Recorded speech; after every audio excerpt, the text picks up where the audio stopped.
감사합니다. 하나님의 말씀 전하겠습니다.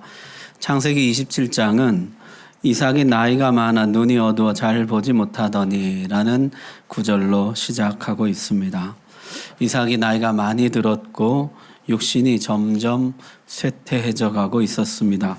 눈이 어두워졌고 잘 보지를 못하게 되었습니다. 상징적인 표현입니다. 육안뿐 아니라 영안도 점차 어두워져 가고 있었다는 것이죠. 성경이 이런 표현을 잘합니다. 모세는 120살이 되었지만 눈이 흐리지 아니하였다. 육안도 좋았지만은 영적인 분별력이 흐려지지 않았다는 것입니다.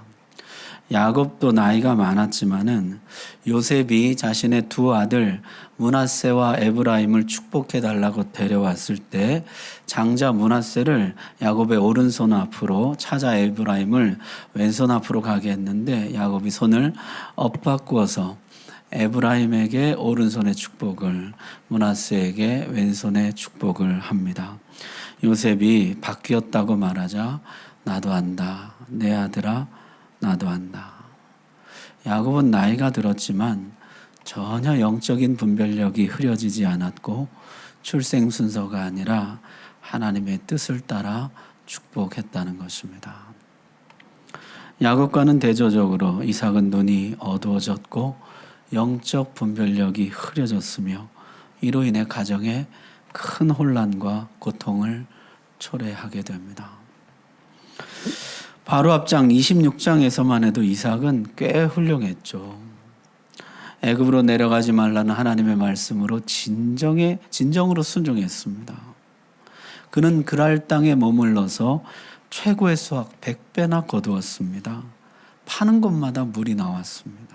하나님이 커지고 커져서 진정으로 큰 자가 되게 해주셨습니다.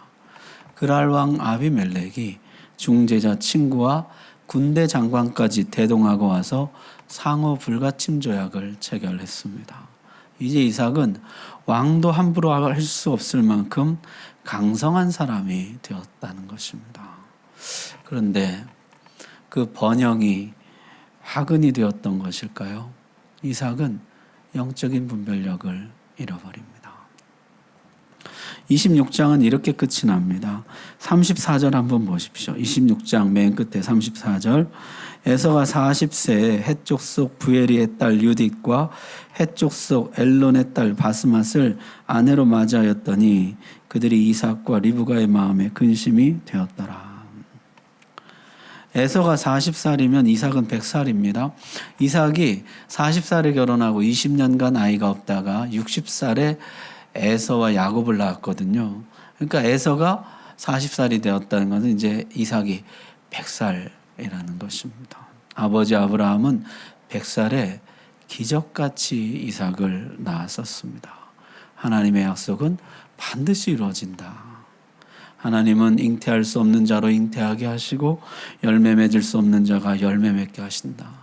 믿음으로 하나님의 약속을 붙들고 마침내 25년 만에 그 약속을 성취했었습니다. 그런데 이삭은 100살에 매우 인간적인 선택을 합니다.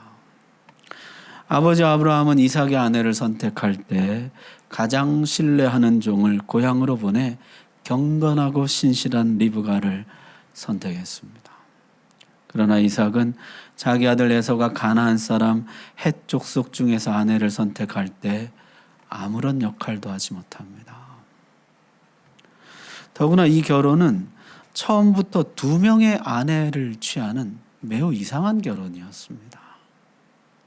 당시 가나안의 풍습을 그대로 따라하는 하나님이 매우 싫어하시는 불경건한 결혼이었던 것이죠.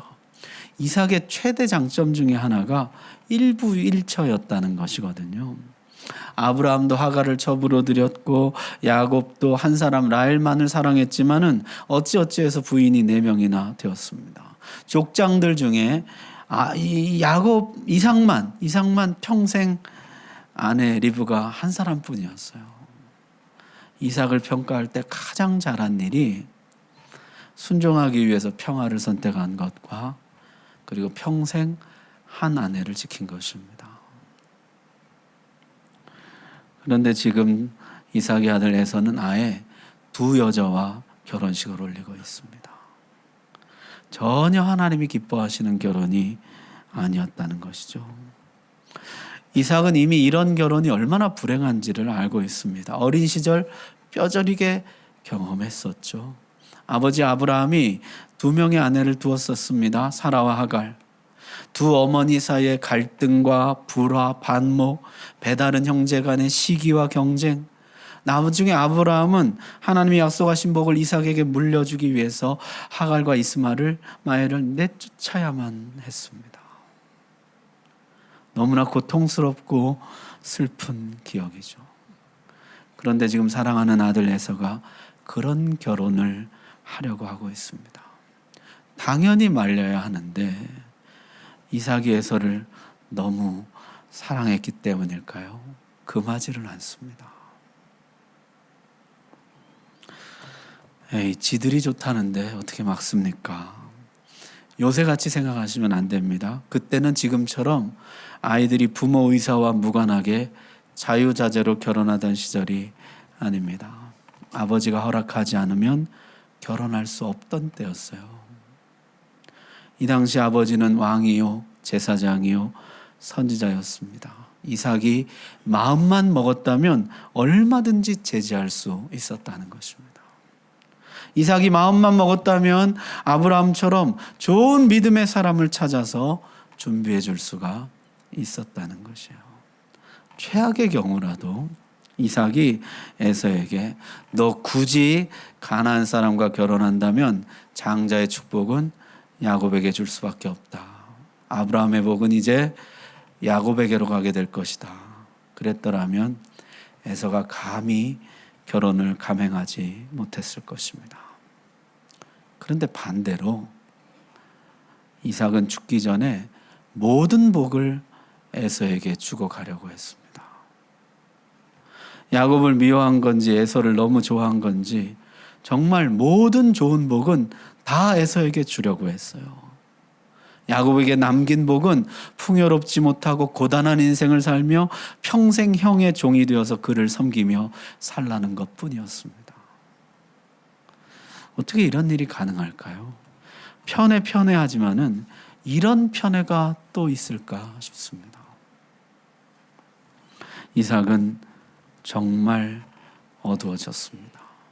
정말 영적으로 둔감해졌고 분별력을 상실했습니다. 아들의 잘못된 결정에 전혀 영향을 끼치지 못할 뿐더러 오히려 그 결정을 지지하고 축복하려고 했습니다. 모든 축복을 한 아들에게만 주려고 했고 그런 편애가 가져올 형제 간의 다툼과 비극을 전혀 예상하거나 대비하지 못했습니다. 이 모든 일들이 하나님 나라에는 어떤 영향을 끼치며 아브라함에게 주신 복, 큰 민족을 이루는 일에는 어떻게 작용할지 전혀 개의치 않았습니다. 그는 정말로 어두워져 있었던 것이죠. 이삭은 에서를 불렀습니다. 내 아들아, 내가 이제 늙어 어느 날 죽을는지 알지 못하니 가서 나를 위하여 사냥하여 내가 즐기는 별미를 만들어 내게로 가져와서 먹게 하여 내가 죽기 전에 내 마음껏 내게 축복하게 하라. 지금 이삭이 그냥 축복기도 한번 해주겠다는 것이 아닙니다. 이제 내가 죽을 날이 가까웠으니 내 모든 복과 권한과 소유와 지위를 이양하는 의식을 치르겠다는 것입니다. 하나님이 아브라함에게 주셨던 복, 아버지 아브라함이 내게 물려주신 복, 그 복을 이제 나도 너에게 물려주려고 한다. 그 의식을 하나님 앞에서 치르려고 했다는 것이죠. 하나님 처음부터 말씀하셨습니다. 아브라함의 복을 누구에게 주겠다 그러셨습니까? 작은 자에게, 야곱에게 주겠다고 복중에 있을 때부터 말씀하셨습니다. 그런데 이삭은 그 말씀을 거역합니다. 끝내 하나님 뜻대로가 아니라 자기가 원하는 대로 계승하려고 합니다. 이미 에서는 장자의 명분을 경홀히 여겨서 팔아버렸어요. 가나안 여인 2명과 결혼함으로 완전히 가나안화 돼버린 모습을 보여줍니다. 그는 결코 아브라함의 복과 약속을 계승할 사람이 아니라는 사실이 명백히 드러났습니다. 그럼에도 불구하고 이삭은 끝내 자기가 좋아하는 대로 하겠다는 거예요. 그래서였을까요? 이삭은 이 복된 의식을 비밀리에 에서와 둘이서 치르려고 했습니다. 하나님의 복을 계승하는 자리입니다. 아브라함은 큰 잔치를 베풀고 모든 사람들 앞에서 공개적으로 계승했습니다. 그러나 이삭은 아무도 모르게 침실에서 사랑하는 아들 에서와 단둘이 하려고 했습니다. 아내도 모르게, 야곱도 모르게, 하나님도 모르게, 누구에게도 환영받지 못하는 의식이었고 누구도 동의하지 못하는 계승이었습니다. 나이가 들면 사람이 고집이 생긴다 그러잖아요. 심지어 하나님 앞에서도 고집을 꺾지 않습니다. 이삭 자신이 워낙 조용한 사람이고 평화의 사람이어서 그랬는지 그는 유독 활달하고 야성적인 들사람 에서를 지독하게 편애했습니다. 그리고 그에게 모든 복을 물려주려고 마음먹었습니다. 그게 하나님 뜻이 아닌 줄을 알면서도 그는 끝내 자기 고집대로 하려고 했어요. 하나님은 야곱에게 장자의 복을 계승하라고 하시지만은 순리로 보나 내 마음으로 보나 맏아들 에서에게 계승해야 되겠다 생각하고 아무도 모르게 이 의식을 치르려고 하고 있었다는 것입니다. 여러분, 의식을 치른다고 복이 계승됩니까? 하나님의 뜻이 아닌데도 그저 내가 축복 계승의 어떤 의식을 치르기만 하면 저절로 그 사람에게 복이 임하는 것입니까? 야곱이 지금 이렇게, 이삭이 지금 이렇게 어두워져 있습니다. 젊은 날 그렇게 순전한 순종을 바쳤던 사람이 나이 들어서 이렇게 불순종을 하게 됩니다. 우리가 평생 깨어있지 않으면 언제 이런 불순종을 저지를지 모른다는 것이에요. 나도 언제 눈이 어두워지고 분별력이 흐려져서 고집을 부릴지 모른다는 것입니다.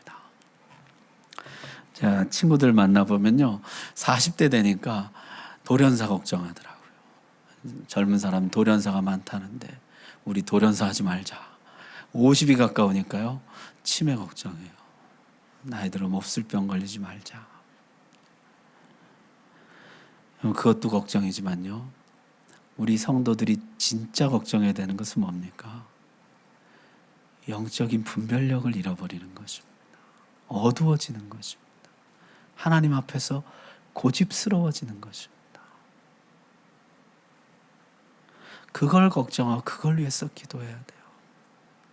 하나님, 내가 내 삶의 어느 순간에 하나님 앞에 마음이 굳어지고 강팍해지고 고집스러워지고 하나님 뜻을 뻔히 알면서도 내 뜻을 주장하고 관철하려고 하고 그런 날이 오면 어떡합니까? 근데 이상한 것은요, 하나님이 전혀 이 일에 개입하지 않으신다는 것입니다. 지금까지 하나님은 하나님 나라 역사에 조금이라도 이상이 생길라 치면 즉시 개입하셨습니다. 아브라함이 애굽에 내려갔을 때, 바로가 사라를 탐내었을 때, 아비멜렉이 사라를 데려갔을 때, 이삭이 흉년의 약속의 땅을 떠나려고 할 때, 위기의 때마다 하나님은 즉각 개입하셨습니다. 그런데 지금은 전혀 개입하시질 않는 것이에요. 지금 당장 이삭에게 나타나서 이삭아, 네가 하는 일이 바르지 않다. 내가 택한 약속의 우사는 야곱이니 네 마음을 바꿔서 야곱에게 계승하도록 해라. 그렇게 하시면 모든 일이 쉽게 풀릴 것 같은데요, 하나님 그렇게 하질 않으십니다. 침묵하십니다. 우리는 여기서 하나님의 일하시는 방식 또 하나를 배우게 됩니다. 하나님은 개입하심으로도 일하시지만은 침묵하심으로도 일하십니다. 침묵하신 하나님. 이 하나님의 침묵이 가져온 결과가 무엇입니까? 이 가정의 실상이 낱낱이 드러나게 됩니다.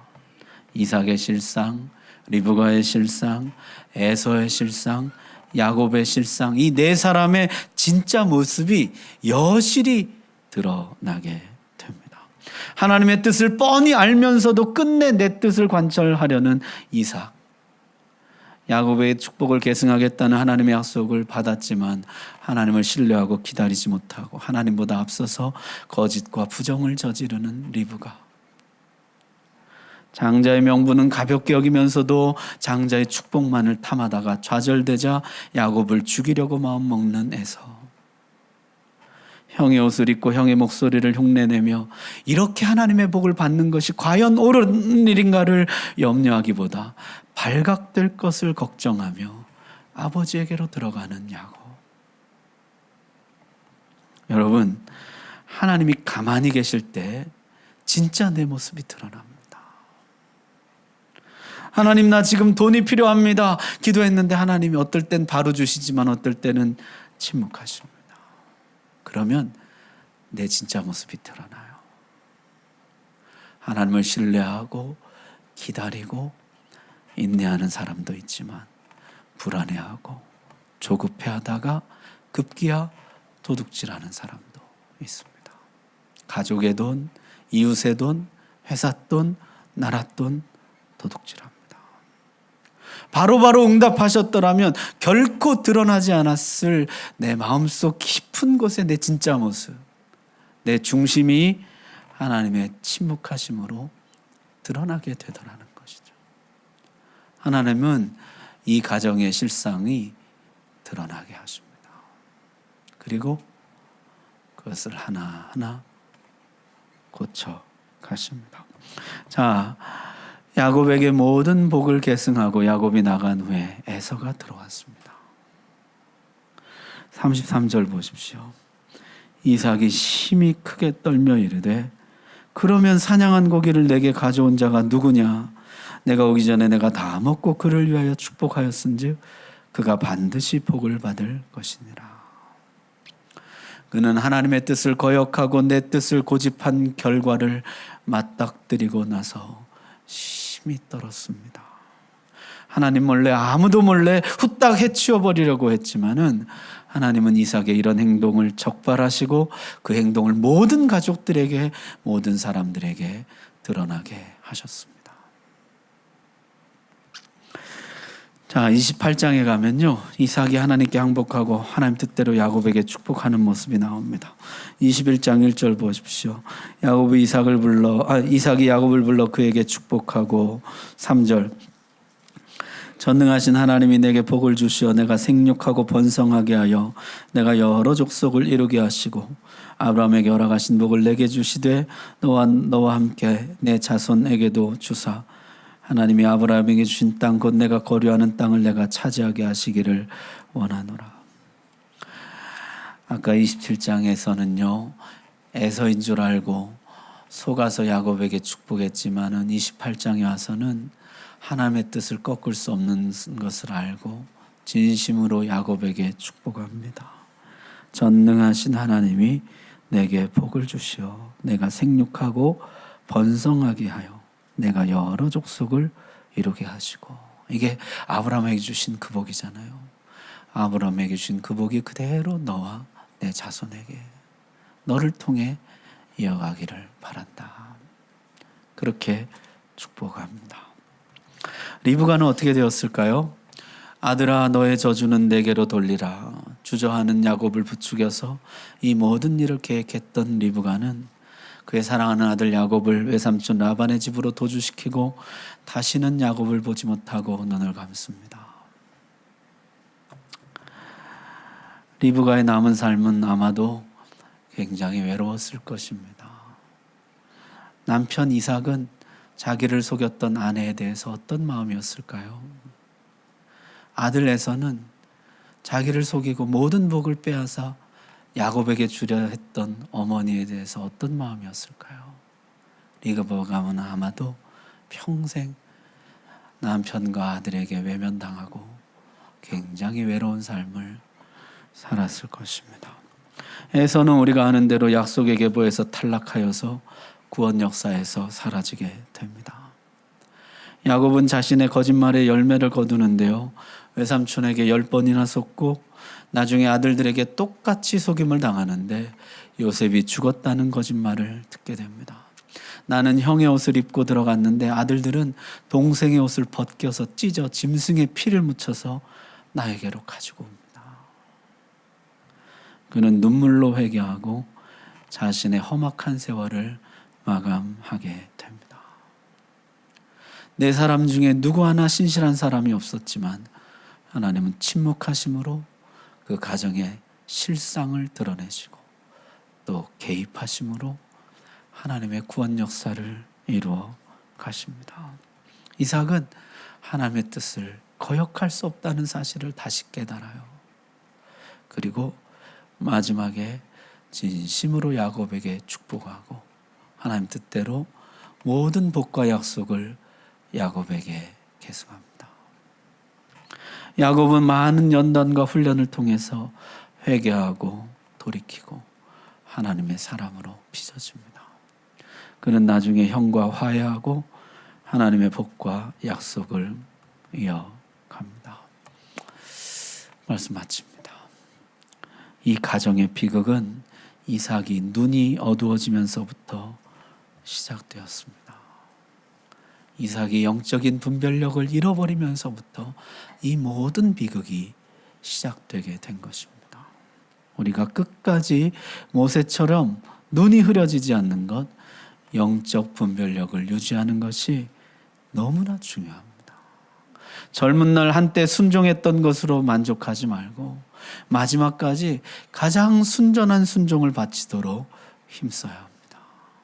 주님, 내 눈이 흐려지지 않게 해주옵소서. 분별력 잃어버리지 않게 해주옵소서. 또 한 가지는요, 그럼에도 불구하고 우리의 모든 약함에도 불구하고 하나님은 일하신다는 것입니다.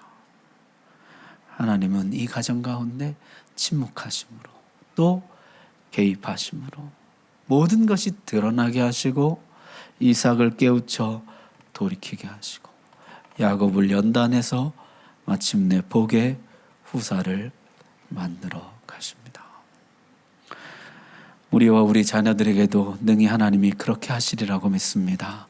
우리가 연약하지만은 하나님이 침묵하실 때 드러나는 나의 실상을 바라보십시오. 하나님이 침묵하심으로 드러나는 우리 가정의 실상을 바라보십시오.